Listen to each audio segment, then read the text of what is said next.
మత్తయి సువార్త 19వ అధ్యాయం 23వ వాక్యం. యేసు తన శిష్యులను చూచి ధనవంతుడు పరలోక రాజ్యములో ప్రవేశించుట దుర్లభమని మీతో నిశ్చయముగా చెప్పుచూ ఉన్నాను. ఇదియుగాక ధనవంతుడు పరలోక రాజ్యంలో ప్రవేశించుట కంటే సూజి యొక్క బెజ్జములో ఒంటె దూరట సులభమని మీతో చెప్పుచున్నాను అనేను.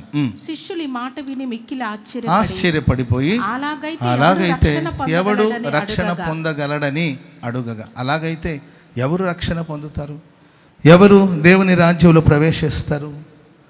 ధనవంతులు దేవుని రాజ్యంలో ప్రవేశించుట కంటే సూజి బెజ్జములో ఒంటె దూరట సులభం. ధనవంతులు దేవుని రాజ్యంలో ప్రవేశించుట దుర్లభం, అది అసాధ్యం, అసంభవం అని ప్రభు చెప్పారు. ఎందుకంటే ఆ పై వచనాలన్నీ కూడా మీరు చదివితే ఒక ధనవంతుడు, ఒక యవనస్తుడు, ఒక అధికారి. Praise the lord. ఆ ధనవంతుడు ఎవరు, ఆ యవనస్తుడు ఎవరు, ఆ అధికారి ఎవరు అనుకుంటారు? అందరూ ఒకడే. ఆయనే ధనవంతుడు, ఆయనే యవనస్తుడు, ఆయన అధికారి, ఆయన దేవుని యందు భయభక్తులు గలవాడు, ఆయన చిన్నప్పటి నుండి వాక్యాన్ని అనుసరించినవాడు, నిత్య జీవాన్ని గురించిన ఆశ కలిగినవాడు, దేవుని రాజ్యంలో ప్రవేశించాలనే ఆశను తన మనసులోని మాటను ప్రభుకి ఆయన తెలియచేయడం జరుగుతుంది. ప్రభు అన్నారు, దేవుని రాజ్యంలో ప్రవేశించాలంటే ఏం చేయాలి, నిత్య జీవం పొందాలంటే ఏం చేయాలంటే ప్రభు వివరాలని చెప్పారు. చిన్నప్పటి నుండి ఇవన్నీ నేను పాటిస్తున్నాను అని ఆయన చెప్పారు. అప్పుడు యేసు ప్రభు అంటారు, ఒకటి నీకు కొదవగా ఉంది, అదేంటంటే నీ ఆస్తులు అమ్మి బీదలకి ఇచ్చేసి నీ వచ్చి నన్ను వెంబడించమని ప్రభు చెప్పారు.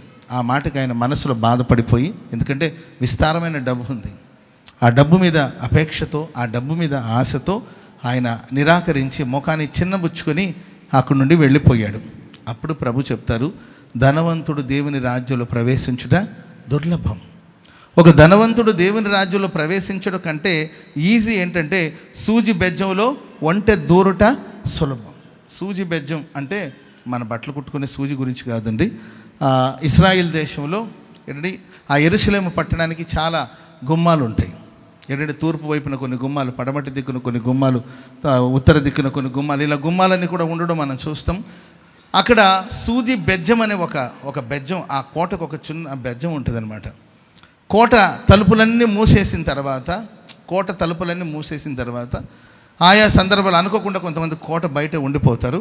వాళ్ళు లోపల ప్రవేశించడానికి కోసం ఆ కోటకు ఒక చిన్న బెజ్జం ఉంటుంది. దాంట్లో సాధారణమైన మనుషులు దాటుకుంటూ వెళ్ళిపోవచ్చు, కానీ దాంట్లో ఒంటె దూరడం అసంభవం. కొంతమంది ఒంటెల మీద ప్రయాణం చేసుకుంటూ వస్తారు, వీళ్ళైతే లోపలికి వెళ్ళొచ్చు, కానీ ఆ ఒంటెలు ఎందుకంటే చాలా ఎత్తుగా ఉంటుంది కాబట్టి అది లోపల దూరడం చాలా కష్టం కనుక అది అసంభవం. ఒక ఒంటె ఆ సూజి బెజ్జంలో దూరడం ఎలా దుర్లభము, అసాధ్యము. అదేవిధంగా ఒక ధనాపేక్ష కలిగిన వాడు, ధన వ్యామోహం కలిగిన వాడు పరలోక రాజ్యంలో ప్రవేశించుట కష్టమని అన్నప్పుడు అప్పుడు శిష్యులు ఆ మాటకు ఆశ్చర్యపడిపోయి, అట్లయితే మరి ధనవంతులు ఎవరు దేవుని రాజ్యంలో ప్రవేశించరా? అట్లయితే దేవుని రాజ్యం మరి ఎవరు రక్షణ పొందుతారు? ధనవంతుల్ని నిరాకరించబడితే మరి ఎవరు రక్షించబడతారంటే యేసు ప్రభు అన్నారు, అది మనుషులకు అసాధ్యమేమో కానీ దేవునికి సమస్తము సాధ్యమే. చెప్పలు కూడా మొదలు గట్టిగా గట్టిగా హల్లెలూయా. దేవునికి సమస్తము సాధ్యమే. ఈరోజు నేను ఒక 3 విషయాలు మీతో చెప్పాలని ఆశిస్తున్నాను. దేవుని రాజ్యంలో ప్రవేశించడానికి మనకు ఉండవలసిన అర్హత ఏంటి? దేవుని రాజ్యంలో మనం ప్రవేశించాలంటే మనకు ఉండవలసిన క్వాలిటీస్ ఏంటి? ఎవరు దేవుని, ఆయన ధనవంతుడా పేదవాడా అనేది కాదు ముఖ్యం. డబ్బున్నవాడా ఏంటండి? కొంతమంది ధనవంతులైన కూడా దీనంగా బ్రతుకుతుంటారు. కొంతమందికి తినడానికి తిండి లేకపోయినా జుట్టుకు మాత్రం మల్లెపూలు ఉంటుంది. అర్థమైందండి? తినడానికి తిండి లేకపోయినా మీసాలకేమో సంపంగి నూనె రాస్తుంటాడు. పేరుకి పేదవాళ్ళు కానండి, వాళ్ళ బడాయి చేష్టలు ఉంటాయి కొంతమందికి. కాబట్టి మనం అలా అంచనా వేయలేం. కొంతమంది ధనవంతులైన కూడా దీనంగా ఉంటారు. అబ్రహాము ధనవంతుడు, యోబు ఆ దేశంలోనే గొప్పవాడు, ఇసాకు ఆ దేశమందు ఉన్నవాడే విత్తనం వేసి నూరంతలుగా ఫలించాడు. వీళ్ళందరూ ఐశ్వర్యవంతులు. వాళ్ళు దేవుని రాజ్యంలో ప్రవేశించడం కాదండి దాని అర్థం. ప్రేమైన వారరా, మరి ఎవరు దేవుని రాజ్యంలో ప్రవేశిస్తారు? దేవుని రాజ్యంలో ఒక వ్యక్తి, ఒక సంఘం, ఒక విశ్వాసి, ఒక సేవకుడు ప్రవేశించాలి అంటే అతనికి ఉండవలసిన క్వాలిటీస్ ఏంటి? యేసు ప్రభు తన మాటల్లోనే ఆయన తెలియచేస్తూ వస్తారు. దాంట్లో మొదటి మాట మత్తయి సువార్త 5వ అధ్యాయము 20వ వాక్యాన్ని మనం చదువుదాం. మత్తయి సువార్త 5వ అధ్యాయము 20వ వాక్యాన్ని మనం చదువుదాం. శాస్త్రుల నీతి కంటెను పరిసయ్యుల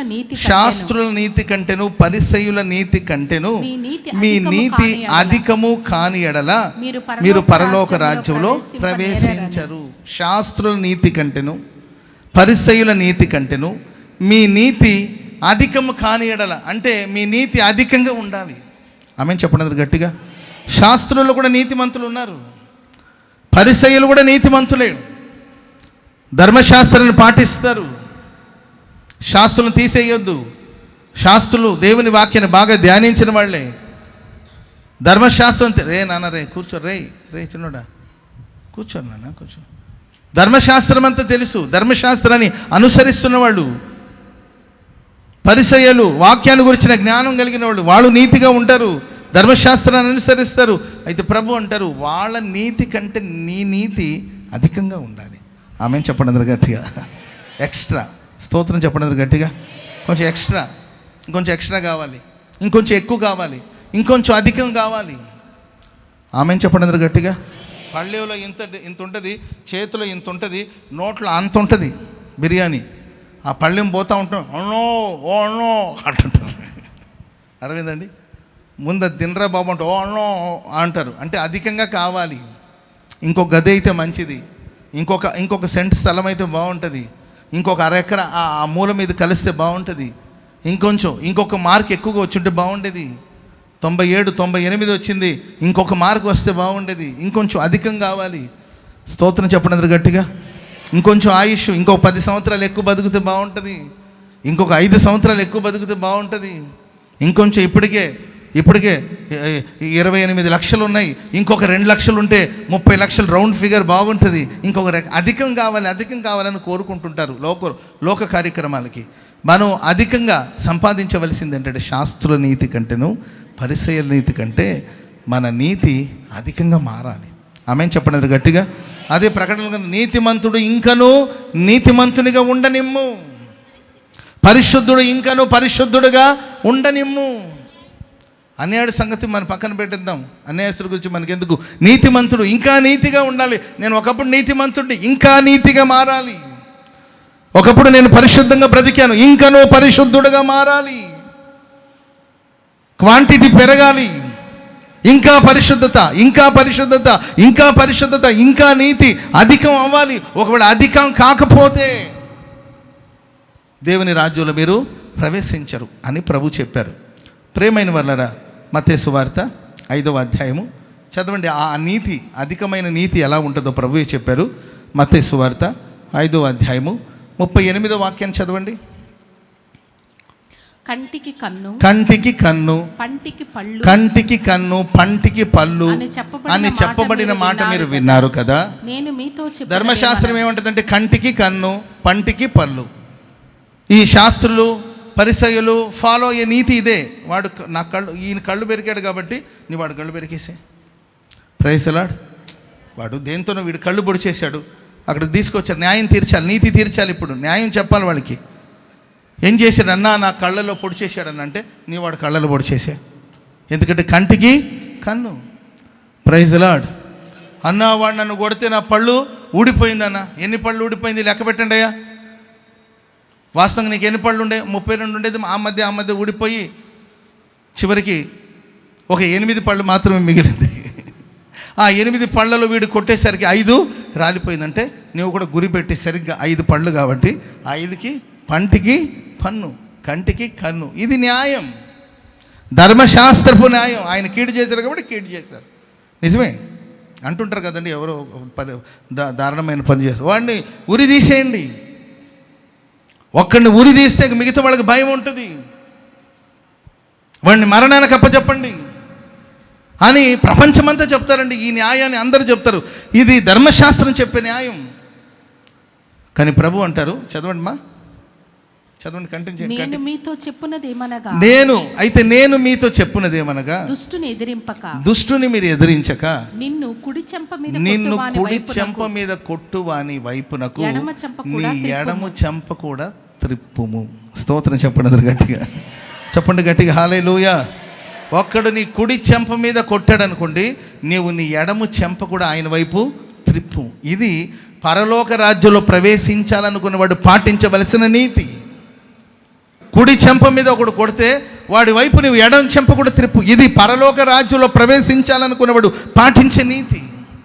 స్తోత్రం చెప్పండి గట్టిగా. అంటే దెబ్బలు తినమని కాదు. ఏంటా అయ్యగారండి మరి మనం దెబ్బలు తినాలా? ఆల్రెడీ ఒకటి చెంప మీద వేసాడు, మరలా అవివేకం కాకపోతే. ప్రియులరా, యూదులకి ఎడము చెంప మీద కొట్టడం అనేది వాళ్ళని కించపరిచేదానికి సూచనగా ఉంటుంది. ఇన్సల్ట్ చేస్తారు, కించపరుస్తారు, చిన్న చూపు చూస్తారు. కుడి చెంప మీదైనా దెబ్బ తినడం ఓకే కానండి, ఎడము చెంప మీద కొడితే దెబ్బ ఏదైనా కుడి వైపు పడినా దెబ్బలు ఎడమ వైపున, కానీ ఎడము వైపున ఒకరిని కొడితే అది వాళ్ళకి అవమానం. అది అవమానం. అంటే దేవుని రాజ్యంలో ప్రవేశించాలనుకున్నప్పుడు కొందరు నేను అవమానపరుస్తారేమో, దానికి అప్పగించుకో. స్తోత్రం చెప్పండి గట్టిగా. కొంతమంది నిన్ను చిన్న చూపు చూశారనుకోండి, నిన్ను చిన్న చూపు చూస్తున్నాను, ఓకే పర్వాలేదు, ఓకే ప్రైజ్ లార్డ్.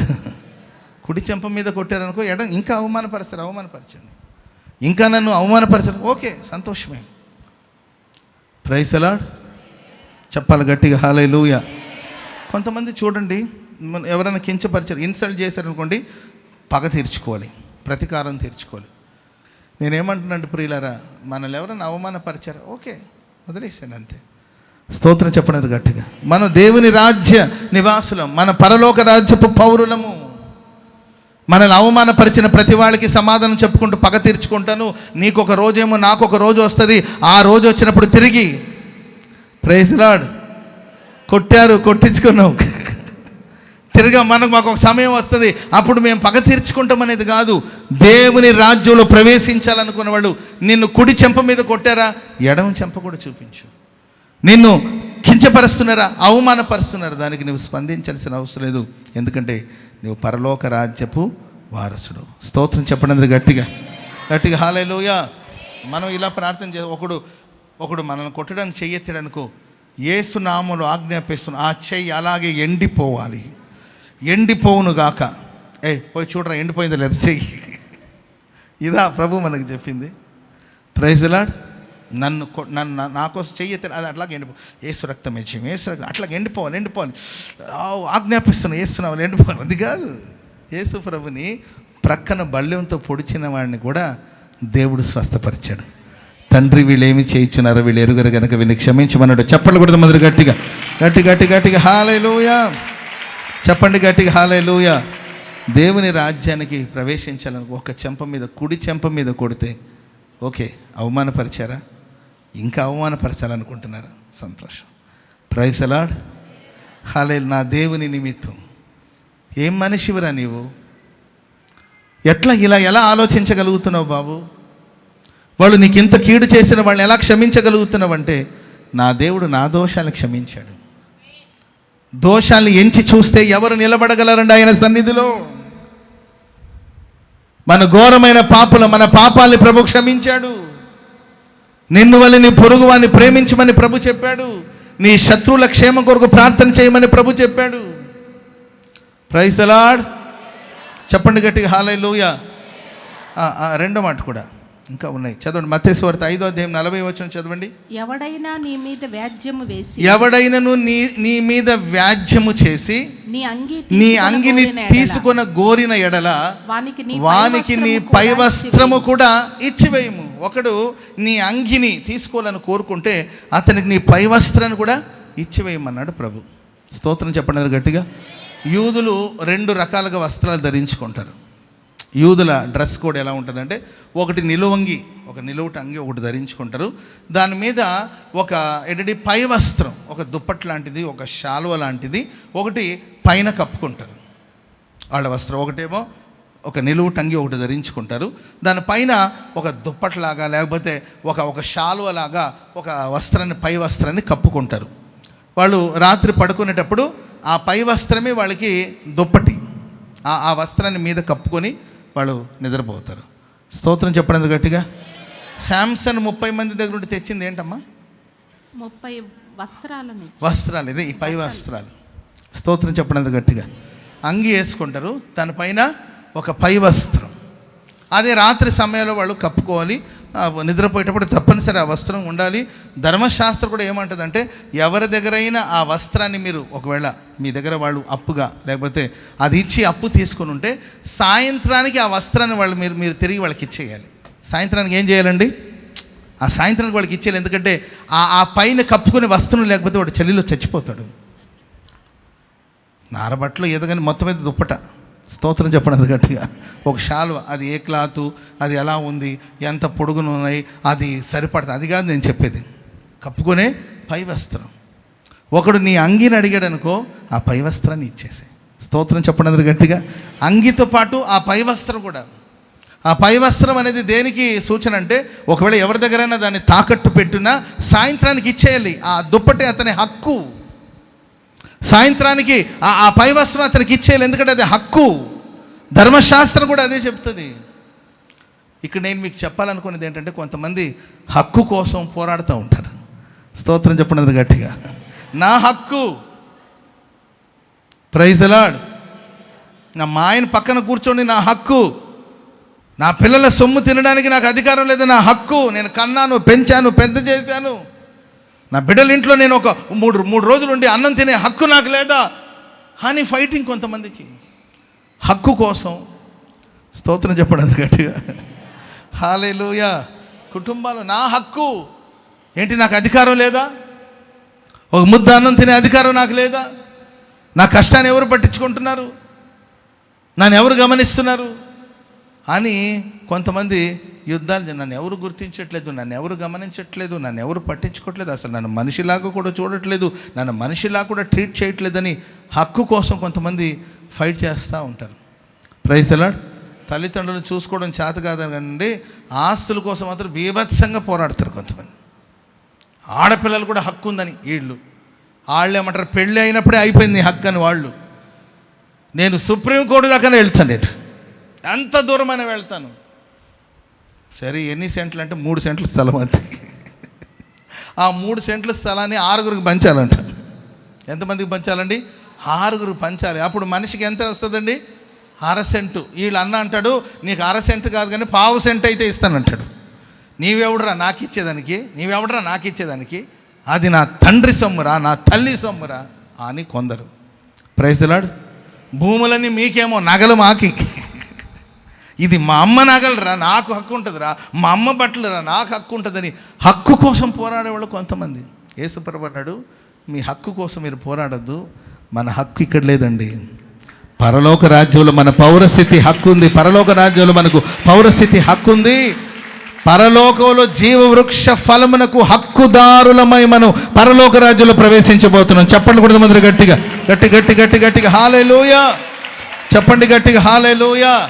కాబట్టి ఎవరైనా వ్యాజ్యమాడి అంగిని తీసేసుకోవాలనుకో, పై వస్త్రం కూడా మరి చలిలో చచ్చినా పర్వాలేదు. ఏం మనిషి రైడు, చలిలో చచ్చిపోతావురా, ఏం మనిషిరా, అమాయకంగా ఉంటే ఎట్లా బతుకుతావురా? మా అమ్మ చెప్పింది నాకు చిన్నప్పుడు, ఎవరే నోరు లేనివాడు అమాయకుడు ఎట్లా బతుకుతావురా అంటే, బ్రహ్మాండంగా బతుకుతున్నారు. స్తోత్రం చెప్పండి గట్టిగా. బ్రహ్మాండంగా బ్రతుకుతున్నారండి. నా దేవుడు నన్ను బాగా బ్రతికిస్తున్నాడు. Praise the lord. ఎలా బతుకుతావురా, నోరు లేనివాడు అన్నాడు. ఇప్పుడు ఎక్కడి నుండి వస్తుందో నోరు నాకు అర్థం కావట్లేదు. నోరు లేనివాడు, మాట్లాడలేనివాడు, ముచ్చోడు, నువ్వు ఎట్ట బతుకుతావురా అనేది మా అమ్మ. ఏంటంటే ప్రతిరోజు ఎక్కడో ఒక చోట దేవుని మాటలు చెప్తున్నాను. మానవ సంబంధమైన మాటలు, మనుషులు మెప్పించే మాటలు ఒకవేళ ఉండకపోవచ్చేమో, కానీ నా నోట దేవుడు తన వాక్కులను నింపాడు.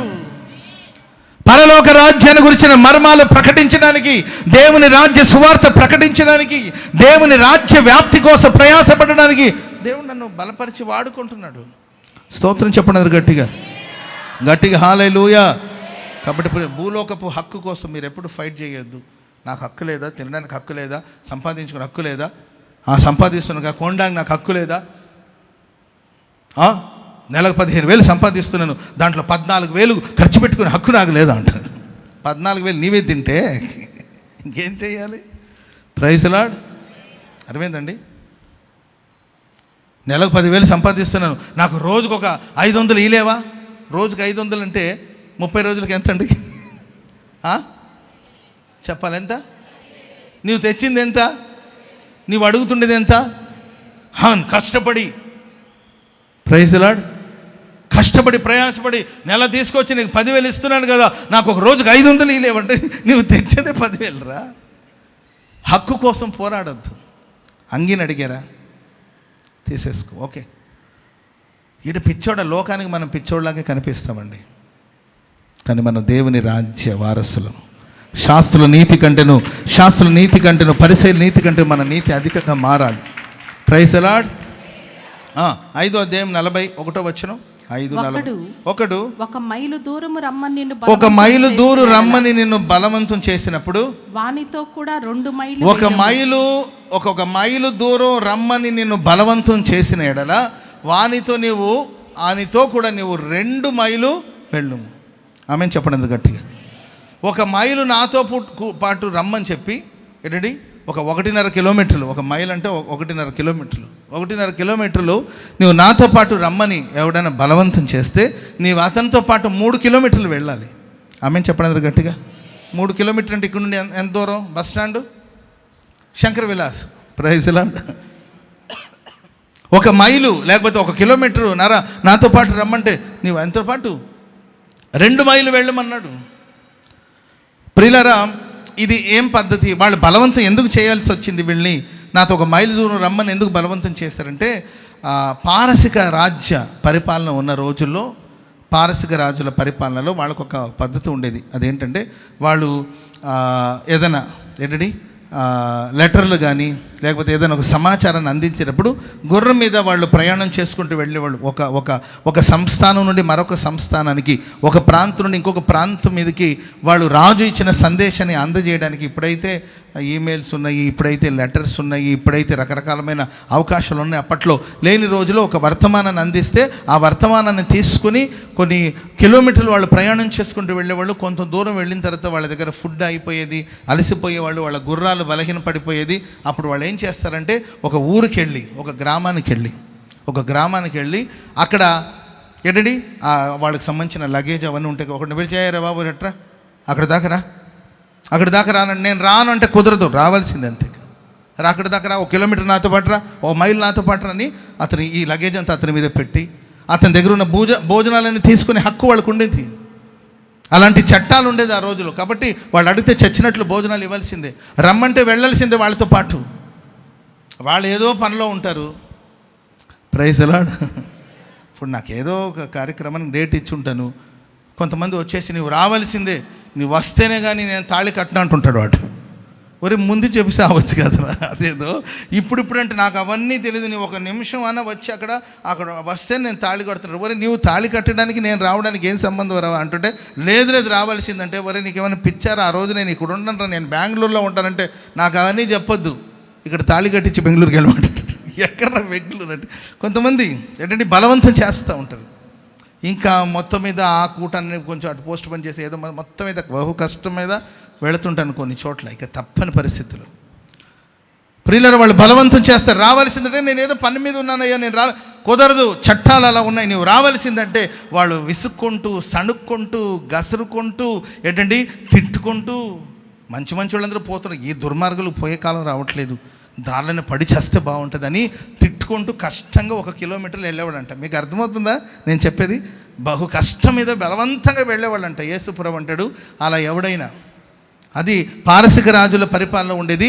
అదే సంప్రదాయాన్ని రోమా ప్రభుత్వం కూడా ఫాలో అవుతూ వచ్చింది. వాళ్ళు కూడా యూదుల్ని వాళ్ళు ఎక్కడికైనా వెళ్ళేటప్పుడు వాళ్ళ ఆయుధాలు మోయడానికి 1 మైల్ దూరం వీళ్ళు రావాలి.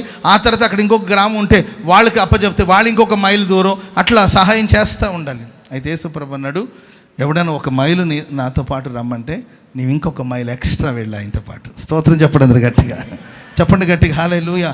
వాడికి ఏం అర్థం కాదు, ఏంటి నేను 1 మైలేగా రమ్మన్నాను, ఇంకొక మైలు వస్తానంటావేంటి, నేను కొంత భారమే నీ మీద పెట్టిన ఇంకా కొంత భారాన్ని మోస్తానంటావేంటి, ఏం జరుగుతుందంటే అప్పుడు నువ్వు చెప్పాలి, నా యేసు ప్రభు నాకు ఇలా బోధించాడు. చెప్పట్లు కూడా మొదలు గట్టిగా, నా ప్రభు ఇలా బోధించాడు, నా యేసు నాకు ఇలా బోధించాడు. అధికారులను ఎదిరించమని, తల్లిదండ్రులను ఎదిరించమని నీవెవడు నాకు చెప్పడానికి? కుటుంబానికి తల్లిదండ్రులు అధికారులు అయితే వాళ్ళకి లోబడి ఉండాలి. సంఘానికి దైవ సేవకుడికి దేవుడు అధికారం ఇచ్చినప్పుడు ఆ సంఘం ఆ దైవ సేవకుని ఆధ్వర్యంలో కొనసాగించబడాలి. నీ ఉద్యోగం చేస్తున్న చోట ఒక అధికారి ఉంటే అతనికి లోబడి ఉండాలి. నీవు వ్యాపారం చేస్తున్న చోట నీకు ఒక అధికారి ఉంటే అతనికి లోబడి ఉండాలి. బైబిల్ అదే చెప్తుంది. నీవెవడరా నాకు చెప్పడానికి? వెళ్ళవరా, వెళ్ళు. నీ దిక్కున్నడికి పోయి చెప్పుకోరా, నీకున్నది నీకుంటే నాకున్నది నాకుంటుందని ఇట్లా వ్యతిరేకంగా ప్రవర్తించడం కదా. 2 మైలు ఆయనతో వెళితే ఆ గుర్రం మీద ఉన్నవాడు ఆలోచించి, ఏంటి పిచ్చోడు 1 మైలు చాలంటే ఇంకొక మైలు వస్తున్నాడు, అది ఏడ్చుకుంటూ, అందరూ ఏడ్చుకుంటూ బాధపడుతూ కష్టపడుతూ వచ్చారు. స్తోత్రం చెప్పండి అందరూ గట్టిగా.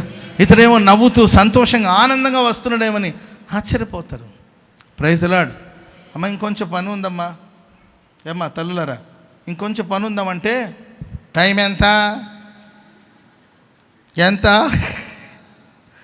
వాచ్లో ఎంత ఉందో అంత. అమ్మ ఇది కొంచెం పని, ఇది కొంచెం చేసేటే కుదరదు, నేను డ్యూటీ దిగాలి. Praise the lord. ఏనానా అందరికీ సంబంధించిన మాటలు ఇవి. టైం ఎంత? 9 దాటింది, ఇంకేంటంట?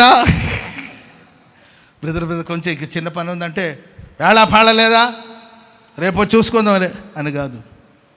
ఒకవేళ చెప్పినా కర్మ కర్మ కర్మ ఏం చేద్దాం, కర్మ ఏం చేద్దాం, వచ్చేసాంగా, దిగిన తర్వాత ఇంకేముంది, చెయ్యాలిగా. అట్లా కాదండి, మనం చేసే పని ఉత్సాహంగా చేయాలి. చెప్పండి కూడా మొదలు గట్టిగా హల్లెలూయా చెప్పండి, గట్టిగా హల్లెలూయా. చేసే సేవ విసుక్కుంటూ ఇబ్బంది మీరు పరలోక రాజ్యంలో ప్రవేశించేవారు, దేవుని రాజ్యానికి హక్కుదారులు, జీవవృక్షానికి హక్కుదారులు. ఎవరు దేవుని రాజ్యంలో ప్రవేశిస్తారంటే, శాస్త్రుల నీతి కంటే, పరిసయ్యుల నీతి కంటే ఇంతవరకే పని చేయాలి, అదొక నీతి, అది న్యాయమే. నాది 8 గంటల వరకు నా డ్యూటీ చేసింది. ఆ మనిషి పోతే నాకెందుకు? అమ్మా నీవు అక్కడ బండి స్టార్ట్ చేస్తున్నావేమో, ఈ మనిషి పైకి వెళ్ళడానికి బండి స్టార్ట్ చేస్తున్నారు, కొంచెం వచ్చి చూడమ్మా అంటే, నో కుదరదు, నేను కాదు డ్యూటీ డాక్టర్, వాళ్ళు వస్తారు. సార్ మాకు ఒక ఇది మా పరిధిలో లేదు. స్తోత్రం చెప్పండి గట్టిగా. ఈ మా స్టేషన్ పరిధిలో లేదు, మేము రాకూడదు. అక్కడ మనిషిని చంపేసి దొంగలు పడితే మనం ఏం చేద్దాం? దొంగలు వచ్చి అన్నీ దోచుకెళ్ళిన తర్వాత వస్తారు కదా, అట్లా కాదు కదండి. Praise the lord. 1 మైలు రమ్మంటే ఇంకొక ఎక్స్ట్రా అధికం. ఆమె చెప్పండి గట్టిగా. ఈ ప్రశస్త రాత్రి మన నీతి అధికముగా ప్రభు మార్చబోతున్నాడు. చప్పట్లు కొడదాం అందరూ గట్టిగా బిగ్గరగా హల్లెలూయా. Praise the lord. దేవుడు మిమ్మల్ని ఆశీర్వదిస్తాడు. కదిలే కారు వస్తుంది, మెరిసే కనకం వస్తుంది, మొరిగే సునకం ఉంటుంది అని ఇట్లాంటివి చెప్తే వెంటనే ఆమేన్ ఆమేన్ ఆమేన్ అంటారు. పరలోక రాజ్యంలో ప్రవేశిస్తారంటే ఎవరికి ఆమేన్ అని రావట్లా. ఆమేన్ చెప్పండి అందరూ చెప్పండి గట్టిగా హల్లెలూయా. 1 మైలు రమ్మంటే ఇంకొక మైలు కష్టపడు, తప్పులేదు, కష్టపడు, ప్రయాసపడు. భూమి మీదే మనకు కష్టాలు. మనకు దేవుడిచ్చిన పనిని శక్తి వంచన లేకుండా, శక్తి లోపం లేకుండా, శక్తికి మించిన ప్రయాణం చేయాలి. చప్పట్లు కూడా మందరు గట్టిగా నీకిచ్చిన పనిని హృదయపూర్వకంగా జరిగించు. 1 మైలు రమ్మంటే ఇంకొక మైలు వస్తాను, 1 గంట సేపు పని ఓకే, ఇంకొక 1 అవర్ ఎక్స్ట్రా పని చేస్తాను. పిచ్చోడు అంటారు వాళ్ళని, అట్లాంటి వాళ్ళని పిచ్చోడు. చూడు, తెలివిగా తప్పించుకోవడం చేత కావట్లేదు, తెలివిగా తప్పించుకొని వెళ్ళొచ్చుకోదంటే నేను తప్పించుకొని వెళ్ళేవాడు కాదు. నా నీతి ఇతరుల నీతి కంటే అధికముగా మారాలి. మన మంచితనాన్ని చూసి కొంతమంది మనకు మోసం చేయని, ఆడు మోసగాడు మనల్ని మోసం చేస్తున్నాడు, చేయని, మనకు నష్టమేమి లేదండి. మనం చేసిన దానికి పరలోకమందు దేవుడు మనకు ఒకరోజు ఖచ్చితంగా ప్రతిఫలాన్ని పరలోకమందు దేవుడు మనకు ప్రసాదించబోతున్నాడు. హల్లెలూయా హల్లెలూయా. అప్పుడు ఆ గుర్రం మీద కూర్చొని ఆ రోమా సైనికుడు, ఏం మనిషివరా నీవు, అసలు నీవు ఇలా ఆలోచించిన కారణం అంటే, నా ప్రభు నా యేసే రక్షించండి. ఈ సువార్త మాటలు విని ఆ గుర్రం మీద ఉన్నవాడు రక్షించబడే అవకాశం ఉంటుంది. అదే కదండి, సువార్త ఊరికే నోటితో చెప్తే సరిపోలేదు కదా. నిజమైన పత్రికలు మనమే కదా. కరపత్రికలు పంచుతూ ఉంటారు కొంతమంది, అది కాదు కదా. కరపత్రికలు పంపిస్తూ ఉంటారు కొంతమంది. డ్రామాలు, ఏది ఈస్టర్ పండుగ కానీ, గుడ్ ఫ్రైడే కానీ, రోడ్లో ఏంటంటే షోస్ అనమాట. రోడ్లో డ్రామా షోస్ జరుగుతూ ఉంటుంది. ఒక ఆయన ఏమో సిలువ యేసు ప్రభు వేషం వేసుకొని కుంకుమ అంతా కూడా రాసి రక్తంలాగా ఒంటికి రాసేసి, లేకపోతే ఏం రాస్తారో కానీ మొత్తం మీద రెడ్ కలర్ అక్కడక్కడ రక్తం కారుతున్నట్లు, తల మీద ఒక కిరీటం పెట్టి, ఒక సిలువ, ఆ సిలువ కూడా తేలిగ్గా ఉంటుంది, అది మోసుకొని వెళుతుంటే కొరడాలతో కొడతా ఉంటారు. ఈ షో జనాలకి యేసుప్రభు ఇలా మరణించాడని చూపిస్తున్నారు, మంచిది. కానీ ప్రియులరా, అంతకన్నా నీవు ఒక యేసుప్రభు వేషం వేసుకుని యేసుప్రభు పొందిన శ్రమల గురించి ప్రపంచానికి చెప్పడం కన్నా నీవే ఒక పత్రికగా మారాలి. మీ బంధువుల మధ్యలో, మీ రక్త సంబంధికుల మధ్యలో నీ స్వభావము, ఈ వ్యక్తి ఖచ్చితంగా, నేను కొంతమంది గురించి వాళ్ళు చనిపోయిన తర్వాత ధైర్యంగా చెప్తాను, ఈ వ్యక్తి ఖచ్చితంగా పరలోకంలో ఉంటాడు. ఆమెను చెప్పండి గట్టిగా హల్లెలూయా. ఈ ఆత్మ ఖచ్చితంగా పరలోక రాజ్యంలోనికి వెళ్ళి ఉంటుందని ధైర్యంగా చెప్పొచ్చు. కొందరి గురించి చెప్పకపోతే మళ్ళీ ఆ ఫ్యామిలీ వాళ్ళు ఫీల్ అవుతారు. ఆయనేమో తాగి అన్ని దరిద్ర పనులన్నీ చేసిపోయి ఉంటాడు, మేము వెళ్ళి ప్రభునందు నిద్ర ఎట్లా చెప్పేదండి? అందరి గురించి మనం ధైర్యంగా చెప్పలేము. కానీ దివ్యమైన స్వభావం, పరలోక రాజ్యానికి పాత్రుడుగా ఉండవలసిన వ్యక్తికి ఉండవలసిన క్వాలిటీస్ అన్నీ కూడా మనలో ఉన్నప్పుడు ఖచ్చితంగా ప్రేమైన వాళ్ళరా ధైర్యంగా మనుషులు మన గురించి చెప్తాడు, వీడు ఖచ్చితంగా దేవుని రాజ్యంలో ప్రవేశిస్తాడు. చెప్పండి కూడా మంది గట్టిగా హల్లెలూయా. ఒక చెంప మీద కొడితే, కుడి చెంప మీద కొడితే ఎడమ చెంప అంటే కొంతమంది మనల్ని కూరలో కరివేపాకలకు తీసేయని ఏమైంది చెప్పండి. మనకు కొంతమంది రెస్పెక్ట్ ఇవ్వరు. అందరూ అబ్రాం పాష గారికి రెస్పెక్ట్ ఇస్తారు అనుకుంటున్నారా? అందరూ అబ్రాం పాష గారు రెస్పెక్ట్ ఇస్తారని అనుకుంటారు, ఇవ్వరు కొంతమంది. నేను ఎప్పుడు అట్లాంటి నాకు రెస్పెక్ట్ ఇవ్వని వాడి దగ్గర నేను రెస్పెక్ట్ తీసుకోవాలని కూడా నేను అనుకోను. నన్ను గౌరవించేవాళ్ళు గౌరవిస్తూనే ఉంటారు, నన్ను ప్రేమించేవాళ్ళు ప్రేమిస్తూనే ఉంటారు, నన్ను అభిమానించేవాళ్ళు అభిమానిస్తూనే ఉంటారు, నా కోసం ప్రార్థన చేసేవాళ్ళు ప్రార్థన చేస్తూనే ఉంటారు. హల్లెలూయా. నన్ను అభిమానించినోడు చూడు, నన్ను అభిమానించట్లేదు వాడు, ఏంది వాడు ఎవడు చూడరా, కనుక్కోరా తమ్ముడు, వాడు ఎవడు అసలు వాడు చాలా చెప్పాడు అడిగి నాకు 100 చెప్పలేదు. ఎందుకండి టైం వేస్ట్ కదా. Praise the lord. కొందరు మనల్ని అవమానపరుస్తారు, ఓకే సంతోషం, ప్రైజ్ ది లార్డ్. రెండవదిగా ప్రియమైన వాళ్ళరా, అంగిని అడిగితే ఇచ్చేయండి, పోయింది ఏముందండి. ఈ దుప్పటి పోయింది అనుకో, దేవుడు ఇంతకన్నా శ్రేష్టమైన దుప్పటిని దేవుడు మనకి ఇస్తాడు. దుప్పట్లుగా ఏమైనా కరువా చెప్పండి? న్యాయం కోసం పోరాడద్దు, హక్కు కోసం పోరాడద్దు. ఎవరి మీద ఏ హక్కు అని చెప్పండి. నా ఇల్లు అని ఫైట్ చేస్తాం. మా ప్రాణం పోతే ఆ ఇంట్లోనే నేను అంటానండి, నా ఇల్లు అన్నాడు కదా, ఆయన చచ్చిపోయిన తర్వాత ఇంట్లోనే పాతి పెడితే ఎంత బాగుంటుందండి. అంతే కదండి. ఆయన బెడ్రూమ్లోనే పాతి పెడితే ఎట్టుంటుంది? ఎందుకు పాతి పెట్టకూడదు? ఆలోచించి చూడండి. ఈ టైపులో కూడా తప్పేముంది చెప్పండి. పాపం ఆయన కష్టపడ్డాడు కదా, ఆయన కొన్నదే ఆ 20 సెంట్లు ఆయనే కొన్నాడు. పాపం కష్టపడి ఆ 20 సెంట్లు ఆయనే కొన్నాడు. ఆ పెద్ద బిల్డింగ్ ఆయనే కట్టాడు. ఏంటండి, అప్పటికి ఇంచుమించు 8 రూములు ఉన్నాయి. 8 రూమ్, ఒక బెడ్రూమ్ ఆయనకు ఇచ్చేద్దాం, లోపల పెట్టేసి సమాధి కట్టేసి లోపల ఉంచేసుకోవచ్చు కదండి. హక్కు లేదా మనుషుడికి? ఏంటండి, ఇవ్వచ్చు కదా. ఎవరైనా ఆలోచించారమ్మా? లైవ్లో ఎవరైనా చూస్తుంటే ఇట్లా కూడా ఒకసారి థింక్ చేసి చూడండి ఎట్టుంటుందో. చచ్చిన వెంటనే మనిషిని తీసుకొచ్చి అర్థమైందండి, ఒక నవార మంచం ఒకటేసి, నులక మంచం ఒకటేసి దాని మీద పడుకోబెడతారు. ప్రేమైన వాళ్ళరా, మనిషి గురించి మాట్లాడరు కానీ ఎప్పుడు తీసేస్తారు, ఎప్పుడు పారేస్తారు. నాది అని హక్కు కోసం పోరాడుతున్నావా? ప్రాణం పోతే ఏ హక్కు ఉంటుందండి మనకు? హల్లెలూయా. చెప్పండి గట్టిగా హల్లెలూయా. మూడోదికి నేనేం చెప్పానండి, 1 మైలు రమ్మంటే ఇంకొక మైలు వెళ్ళండి, ఏం పర్వాలేదు, ఓకే. ఈ చిన్న పంచ చాలా బ్రదర్, ఇంకేదైనా కావాలా? Praise the lord. అన్నా పనులన్నీ అయిపోయినాయా, ఇక నేను వెళ్ళొచ్చే ఇంటికి అంటే ఇంకొక 10 నిమిషాలు అంటే ఓకే చెప్పండి, అది కూడా హ్యాపీగా చేసి వెళ్ళాలి. ఆమెన్ చెప్పండి అందరు గట్టిగా. ఇంకా అయిపోయినట్టేనా? ఇంకా పని చేయడానికి ఉన్నామే మేము. సరే, ఆ మాట కూడా చదివేశాడు పాప. సిస్టర్ గారు తొందరపడుతున్నారు, ముగించేద్దాం పాప. నిన్ను అడుగువానికి ఇమ్ము, నిన్ను అప్పు అడగగోరిన వానికి నీ ముఖమును చాటు చేసుకు. నిన్ను అడిగిన వారికి ఇమ్ము. స్తోత్రం చెప్పండి అందరు గట్టిగా. హల్లెలూయా. మనం ఎవరికి ఇస్తాం చెప్పండి? మనం ఎవరికి ఇస్తాం అప్పు? ఒకవేళ అప్పిచ్చే స్తోమత మీకు ఉందనుకోండి, ఎవరికి ఇస్తాం అప్పు? చెప్పాలి. ఎవరికి ఇస్తాం? అబ్రాం పాష గారు మిమ్మల్ని ఒక 2000 అప్పు అడిగాడు అనుకోండి, ఇస్తారా లేదా? నిజం చెప్పండి, ఇస్తారా లేదా? ఏంటండి, ఎందుకు ఇస్తారంటే అబ్రాం గారు 2000 తీసుకుంటే అవసరమైతే 3000 ఇస్తాడు. Praise the lord. అర్థమైందండి? మనకు తిరిగి ఇవ్వగలిగిన వాళ్ళకే ఇస్తాం. మనం గవర్నమెంట్ అవంతా కూడా ఎవరెవరికి ఇస్తుంది అప్పు అంటే, బ్యాంకులో అంత అప్పు ఎవరికి ఇస్తారంటే కొంతమంది చెప్తుంటే నాకు క్లియర్గా తెలియదు. సో బ్యాంకులో వర్క్ చేసేవాళ్ళు చెప్తుంటే, అన్న ప్రజల సొమ్మంతా కూడా బడా బాబులు ఉంటారన్న, వాళ్ళేమో కోట్లలో అప్పు ప్రభుత్వం కావచ్చు, గవర్నమెంట్ కావచ్చు, ఎవరికి ఇస్తున్నంటే బాగా డబ్బున్న వాళ్ళకే ఇస్తుంటారు అప్పు. ఎందుకంటే వాళ్ళ అభిప్రాయం ఏంటంటే ఆయన దగ్గర అంత ఆస్తి ఉంది కనుక తిరిగి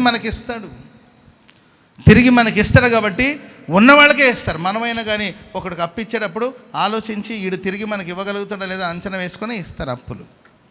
ప్రభు అన్నాడు, మీరు శాస్త్రుల నీతి కంటే పరిసయ్యుల నీతి కంటే మీ నీతి అధికంగా ఉండాలి కనుక అప్పు ఇమ్మన్నారంటే వడ్డీకి ఇమ్మని కాదని అర్థం. ఒకవేళ దేవుడిని ఆశీర్వదించి నీకు ఇవ్వగలిగిన స్థితి ఉన్నప్పుడు ఆడు తిరిగి ఇవ్వలేడు అనుకుంటాడు కదండి, వాడికి ఇవ్వండి. ఆమెను చెప్పడం గట్టి. అంటే దీని అర్థం ఏంటంటే పేదవాడికి సహాయం చేయమని. ఉన్నవాళ్ళకి కారులో తిరుగుతుంటారు, కోట్ల ఆస్తి ఉంటుంది, వాళ్ళు కాదు నువ్వు అప్పు ఇవ్వాల్సింది. ఎవరికైతే అవసరం ఉంటుందో, విలాసవంతమైన జీవితం జీవించడానికి జల్సాలు చేసేదాన్ని కొంతమంది ఎదురు చూస్తారు, వాళ్ళకి ఇమ్మని కాదు ప్రభు చెప్పింది. పేదవాడు. నేను ఈరోజు మధ్యాహ్నం వస్తూ ఉన్నప్పుడు నేను నాతో ఉన్నవాళ్ళు చెప్పాను, పాప ఎండకు చాలామంది ఉన్నారు, ఎండల రోడ్ల మీద మనం కనీసం వాళ్ళకి కార్లలో వాటర్ బాటిల్స్ అంతా కొంచెం కూలింగ్ పెట్టి ఉంచంటారా, కనీసం రోడ్ల మీద మనం వెళుతున్నప్పుడు ఒక వాటర్ బాటిల్ ఇస్తే బాగుంటుందేమో. ప్రైజ్ రాడు. నాకు ఇలాంటి ఆలోచన వస్తూ ఉంటుంది. మరి మనం ఏదైనా చేస్తే బాగుంటుంది. ఇక్కడ సెలవేంద్రం పెట్టారు, వచ్చిన వాళ్ళందరూ మజ్జిగ తాగి వెళ్తూ ఉంటారు. ఇవన్నీ చిన్న విషయాలే. ఎండలో చాలామంది కనీసం ఒక గ్లాసు మంచినీళ్ళు కూడా తాగలేని పరిస్థితులు ఉంటారు. మనం వెళ్ళేటప్పుడు లేకపోతే ఏదైనా ఒక టీంని ఫామ్ చేసి వాళ్ళని మనం సిటీలోకి పంపించి ఖాళీగా ఉన్న వాళ్ళని గ్యాదర్ చేసి, దేవుడు మనకు సమృద్ధిగా ఇచ్చాడు, వెళ్ళి 10 మందికి దాహంగా ఉన్న వాళ్ళకి దాహం తీర్చాలి, ఆకలితో ఉన్న వాళ్ళకి అంత పెరుగన్నం ఇవ్వాలి. ఆమెను చెప్పండి అందరూ గట్టిగా. హల్లెలూయా. అవసరమా ఇవన్నీ అని అడుగుతారు కొంతమంది. అవసరమని నేను అంటాను. ఎందుకంటే మన పరలోకానికి వెళ్ళినప్పుడు ప్రభు అంటాడు, ఆ లార్ సెంటర్లో నేను ఆకలితో అల్లాడిపోతుంటే నువ్వు నాకు ఒక పెరుగన్నం పొట్లం ఇచ్చావు కదా. నేనెప్పుడు ఇచ్చానంటే ఆ పేదవాడికి ఇచ్చావు కనుక అది నాకే ఇచ్చినట్లు. చెప్పండి కూడా అందరూ గట్టి. హల్లెలూయా. మీరెవరి దగ్గరో మధ్యవర్తిగా ఉండి అప్పులు ఇప్పించి వాళ్ళ చుట్టూ తిరగమని నేను చెప్పట్లా. మనోళ్ళు చేసి అన్ని దరిద్రమైన పనులు ఏం తెలుసండి, మధ్యవర్తులుగా ఉండి అన్న ఇస్తాంలే అని వీళ్ళు మధ్యలో నిలబడతారా. ప్రైజ్ అలాడు. వీళ్ళు మధ్యలో నిలబడతారా, వాడు ఎత్తుకొని ఎస్కేప్ అయిపోతారు. అంతే. వాళ్ళు వచ్చేసి వీళ్ళ మీద పడిపోతారు, వీళ్ళేమో ఏడుస్తూ ఉంటారు. దేవా నా ఆర్తధ్వని వినవా, ఎందుకు ఇలా చేసావు, అసలు నీవు ఉన్నావా, ఆ రోజే నాకు చెప్పొచ్చు కదా తండ్రి అని అంటుంటారు. ఆ రోజు ఎందుకు, ప్రతిరోజు చెప్తానే ఉన్నాను కదా నేను, ఎవరికి పడితే వాళ్ళకి ఇచ్చి చిక్కులు పడొద్దని. ఒకవేళ ఒక పేదవాడు ఏంటండి వాడికి నీడు ఉందంటే ఇచ్చి మరలా తిరిగి ఎదురు చూడొద్దు. ఆమెను చెప్పండి గట్టిగా. పేదల్ని కనికరించి వారు యెహోవాకు అప్పిచ్చినట్లని బైబిల్ సెలవిస్తుంది. పేదవాడిని కనికరించు. నీ దగ్గర ఉండి ఆయన నీ దగ్గర ఎక్స్పెక్ట్ చేస్తున్నప్పుడు, లేకపోతే మనం ఏం చేయలేము. మన దగ్గర ఉండి వాళ్ళు మన దగ్గర ఉండి ఎక్స్పెక్ట్ చేస్తున్నప్పుడు మొహం చాటు చేయొద్దు, మొహం తిప్పేసుకోవద్దు. ఉంది నీ దగ్గర ఉన్నప్పుడు, ఇవ్వగలిగిన స్థితి నీకు ఉన్నప్పుడు సాటి మనిషికి సహాయం చేసే మనసు మనకు ఉండాలి. శాస్త్ర నీతి కంటేను పరిసయ్యుల నీతి కంటేను మీ నీతి అధికంగా మారాలి. ఆమెను చెప్పండి అందరూ గట్టిగా. ఇక చాలా సంగతులు రాసుకొని వచ్చాను ఇప్పటికి, కానివ్వండి చాలు. చాలా సంగతులు మీకు పరలోక రాజ్యంలో ప్రవేశించడానికి కావాల్సిన క్వాలిటీస్ అన్నీ చాలా రాసుకొచ్చాను. ఒక్క పాయింట్ మాత్రమే మీకు చెప్పాను. ఆ ఒక్క పాయింట్లో 4 విషయాలు మీకు చెప్పాను. చిన్న ప్రార్థన చేసుకుందాం. పరిశుద్ధుడా యేసయ్యా నీకు స్తోత్రములు. 3వ ఆరాధనని ఆశీర్వాదకరంగా జరిగించారు. మీ సేవకుని బలపరిచి మా అందరితోనూ మాట్లాడిన ప్రతి మాటను బట్టి నీకు స్తోత్రం. ఆనాడు ప్రభా యవనస్తుడు మిగుల ధనవంతుడు కనుక నిన్ను వెంబడించలేక అయ్యా ఆస్తి గలవాడు కనుక వ్యసనపడుచు వెళ్ళిపోయినాడు నాయన. నిత్య జీవమునకు వారసుడుగా అవ్వాలని అతనికి ఆశ ఉంది, కానీ అతని ఆస్తి అతనిని అభ్యంతర పెట్టిందని నువ్వు సెలవిచ్చావు. నిజమే నాయన, ధనవంతుడు పరలోక రాజ్యములో ప్రవేశించుట దుర్లభమని నువ్వు సెలవిచ్చావు ప్రభా. మరి మేము ఆ నిత్య జీవములోకి ప్రవేశించాలంటే, పరలోక రాజ్యములోకి ప్రవేశించాలంటే మేము ఏమేమి చెయ్యాలో, ఎటువంటి అర్హతలు కలిగి ఉండాలో నీ వాక్యములో నుంచి నువ్వు తేటగా మాట్లాడినందుకై ప్రభువానికి స్తోత్రం. పరిసయ్యుల నీతి కంటే, శాస్త్రుల నీతి కంటే మా నీతి అధికము కాని ఎడల మేము పరలోక రాజ్యములో ప్రవేశింపలేము అని నువ్వు నాయనా నిశ్చయముగా ఖచ్చితంగా నువ్వు మాట్లాడావు తండ్రి. మరి మా నీతి అధికముగా కావాలంటే అయ్యా మేము నాయనా కుడి చెంప మీద కొడితే ఎడమ చెంప కూడా త్రిప్పాలని, ఎవడైనా అంగీ తీసుకొన గోరితే పై వస్త్రాన్ని కూడా ఇచ్చివేయాలని, ఒకడు 1 మైలు దూరము రమ్మని బలవంతము చేస్తే వానితో కూడా 2 మైళ్ళు వెళ్ళాలని, అప్పు అడగగోరి వాని యొద్ద నుండి ముఖము తిప్పుకొనకూడదని ఈ లేఖనాల ద్వారాను మాతో మాట్లాడినందుకై ప్రభువానికి స్తోత్రములు. ఒకనాడు ధర్మశాస్త్రములో కంటికి కన్ను పంటికి పన్నని వ్రాయబడి ఉంది నాయన. కానీ నీవు మాకు ఇంకనూ మా నీతి అధికం అవునట్లుగా నువ్వు మాకు అనేక విషయాలు తెలియపరిచావు.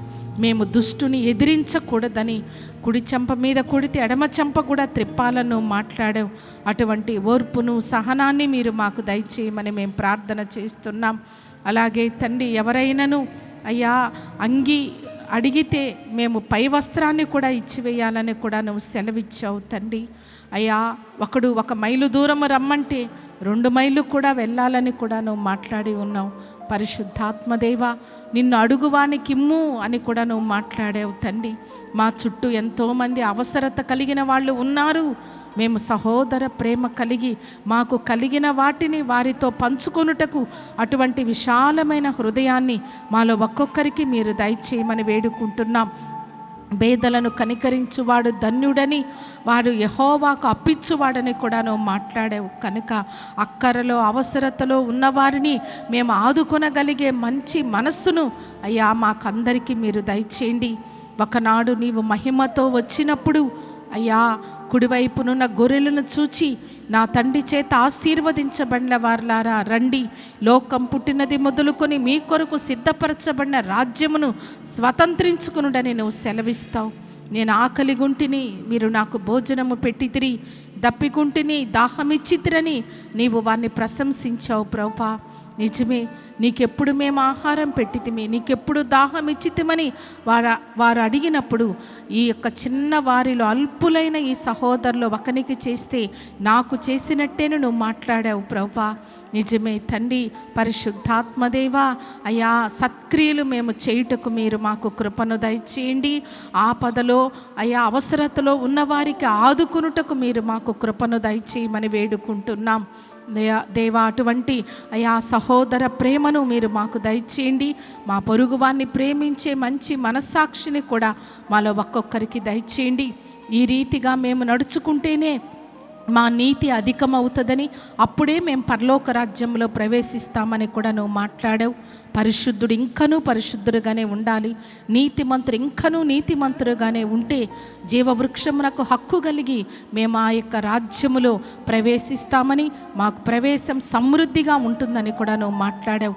కనుక తండ్రి, మేము ఆ పరలోక రాజ్యమునకు హక్కు కలిగి ఉండాలంటే ఈ వాక్యాలన్నింటిని బట్టి మేము నడుచుకోవాలి. మేమే క్రీస్తు పత్రికగా ఉండాలని, మా క్రియల ద్వారా కూడా విశ్వాసాన్ని మేము కనపరచాలని నువ్వు మమ్మల్ని హెచ్చరించి మాట్లాడావు తండ్రి.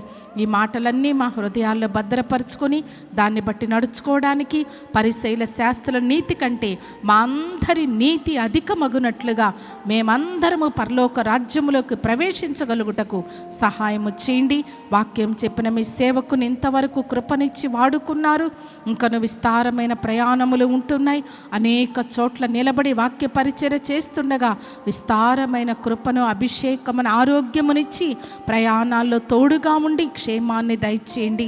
ఈ రాత్రి కూటంలో పాల్గొన్న ప్రతి ఒక్కరిని, లైవ్లో వాక్యం చూస్తున్న ప్రతి ఒక్కరిని ఆ నిత్య రాజ్యానికి సంపూర్ణంగా సిద్ధపరచమని ఘనత, మహిమ, ప్రభావములు మీకు ఆరోపిస్తూ యేసు క్రీస్తు నామములో ప్రార్థించి వేడుకుంటున్నాం తండ్రి.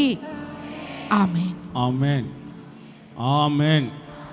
మన తండ్రి అయిన దేవుని ప్రేమ, కుమారుడు అయిన యేసు క్రీస్తు వారి యొక్క కృప, పరిశుద్ధాత్మ దేవుని అన్యోన్య సహవాసము, సన్నిధి, సమాధానము, సంతోషము సర్వలోకంలో ఉన్న సమస్త పరిశుద్ధులకు, ఆరాధనలో పాల్గొన్న వారికి, లైవ్ వీక్షించిన వారికి, దేవుని వాక్యం ప్రకటించిన తన దాసునికి దేవుని రాజ్యంలో చేరాలంటే ఎలా ఉండాలో తెలియపరిచిన ప్రతి మాట మా జీవితాల్లో నెరవేర్చబడాలని ఎందరైతే ప్రార్థన చేసుకుంటున్నారో వారందరికీ నిత్య దేవుని కృప మహిమ కలిగిన రాకడలో ప్రవేశించేంత వరకు తోడైండి నడిపించును కాక. ఆమెన్, ఆమెన్. లేలుయా, లేలుయా, లేలుయా.